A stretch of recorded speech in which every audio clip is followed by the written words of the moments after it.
Yeah, this is basically, uh, living in LA, acting type of thing.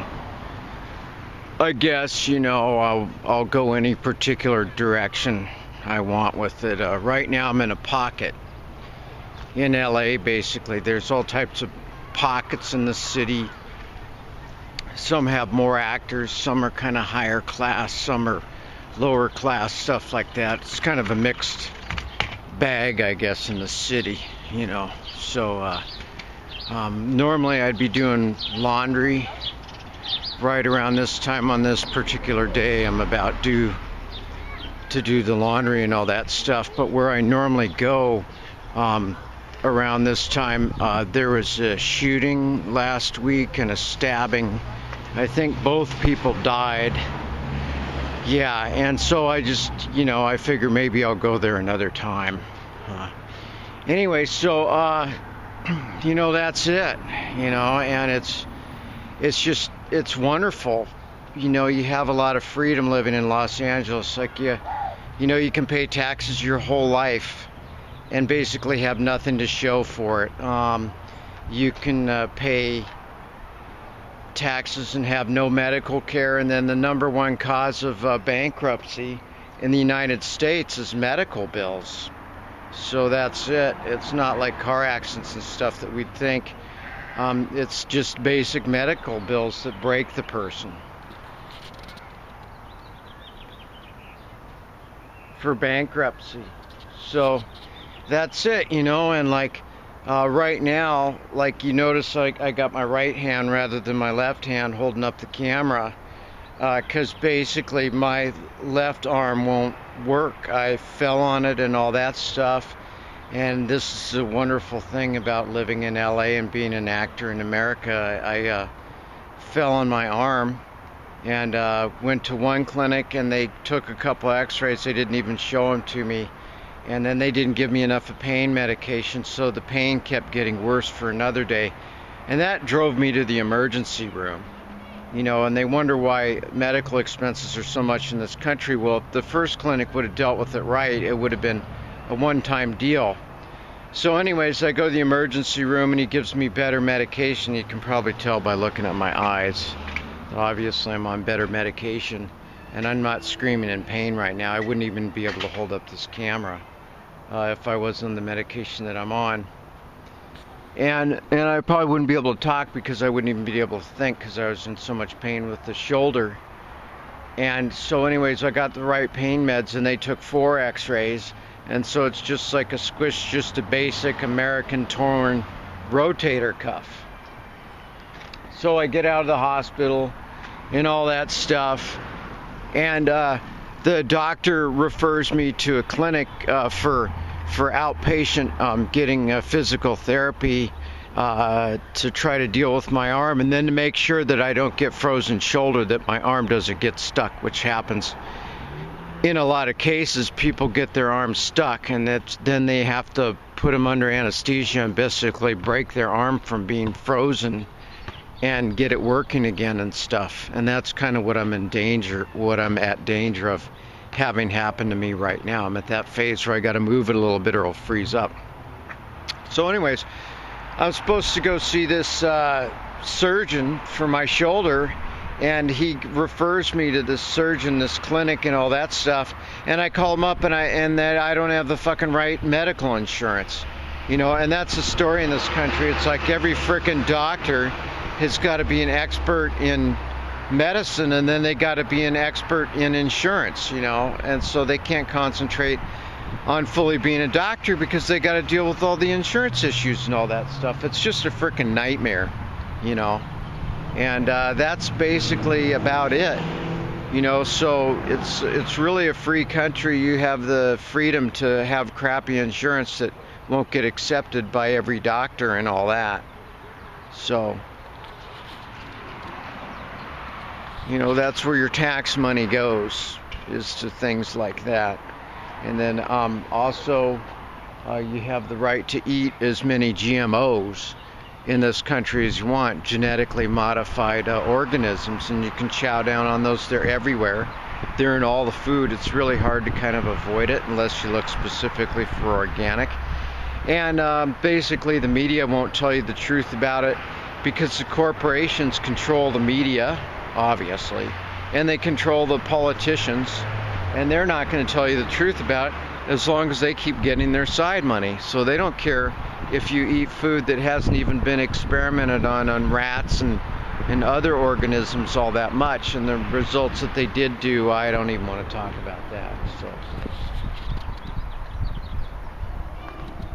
it's beautiful. We've got a little bit of wind that might screw up the audio or something. I don't know how bad.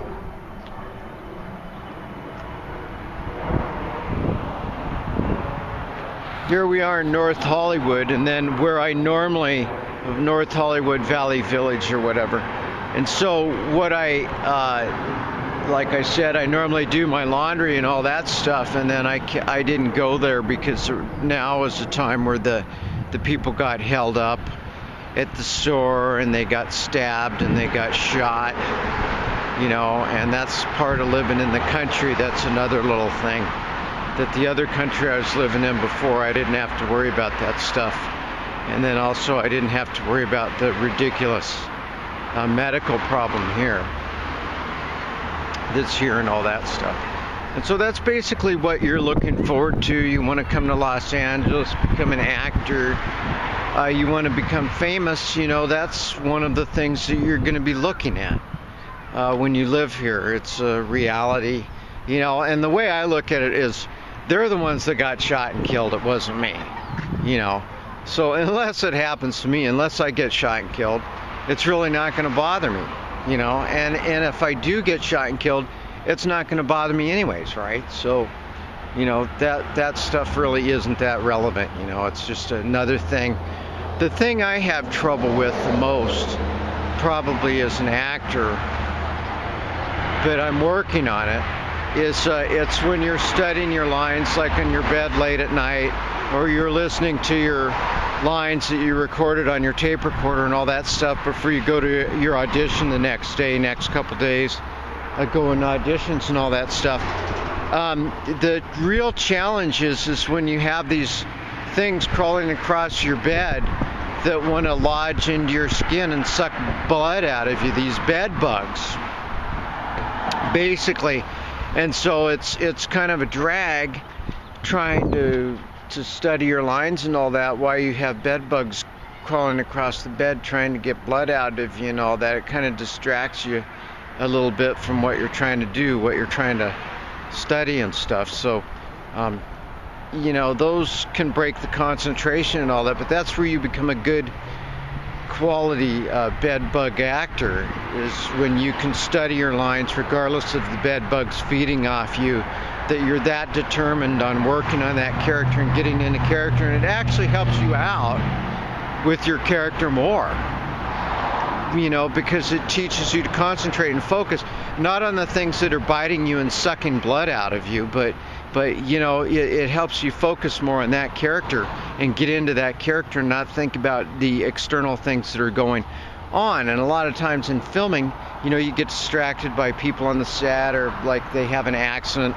on the set or something that distracts you from your character trying to do what you're trying to do.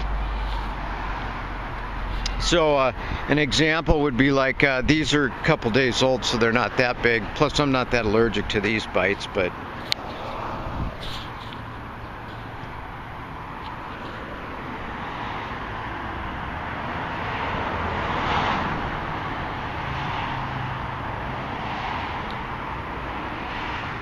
yeah, you can see that one a little bit there.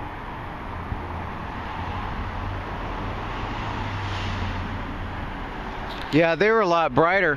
And what's amazing about those two is it's like they're right by my freaking arteries. It's like those bed bugs aren't stupid. They weren't just going for a vein. They were going for an artery so they could get filled up quick and get out of there before they get squished.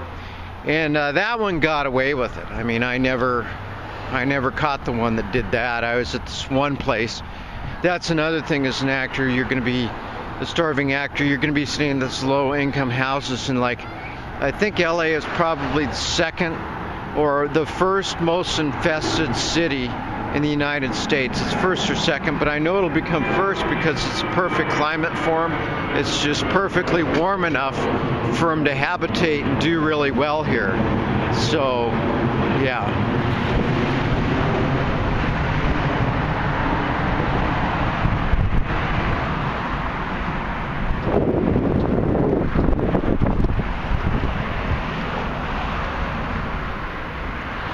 Got a person running along there, doing a little bit of aerobic exercise, prevent them from having a heart attack. Maybe. They'll probably end up getting one anyways. I don't think that's really going to help much. So, anyways,